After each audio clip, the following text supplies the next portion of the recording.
அது நல்லா தாண்டா நிக்குது. நீ பண்றது தூக்குற மாதிரி இல்ல.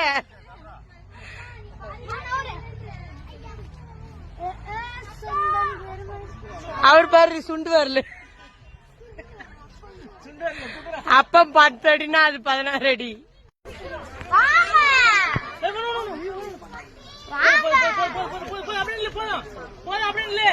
உன் பொண்ணு ஊந்துறாது.